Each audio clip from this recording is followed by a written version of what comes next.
প্রথম দিনের খেলা শেষ।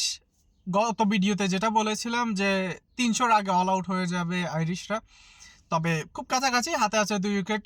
270 রানে প্রথম দিন শেষ করলো আয়ারল্যান্ড। সো কালকে সকালে ফার্স্ট সেশনেই আশা করি উইকেট অল আউট হয়ে যাবে আয়ারল্যান্ড।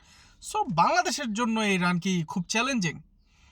তবে হ্যাঁ, এটা বলতে পারেন যে বাংলাদেশের উপরে আসলে ভরসা করা যায় না। বাংলাদেশ এমন অনেক ম্যাচ আছে আসলে, যদি প্রতিপক্ষ 100-150 রানও নিত, বাংলাদেশ তার আগে অল আউট হয়ে যায়। সো বাংলাদেশের উপরে আসলে বাংলাদেশের ফ্যান আমরা যারা আছি তারা আসলে কমফোর্টেবল না বললে বিশ্বাস করা যায় না। তারা যে কিছু করতে পারে, হয়তোবা কালকে আহ, ভালো খেলে হয়তোবা আয়ারল্যান্ডকে লিডও দিতে পারে, হয়তোবা তার আগে অল আউটও হয়ে যেতে পারে। সো বাংলাদেশেরটা আসলে 50-50, হয়তোবা ভালো করবে, হয়তো খারাপও করতে পারে। সো দেখা যাক। বাট হ্যাঁ, আইরিশদের জন্য কিন্তু এটা খুবই ভালো একটা স্কোর। দেখা যাক কালকে কি হয়।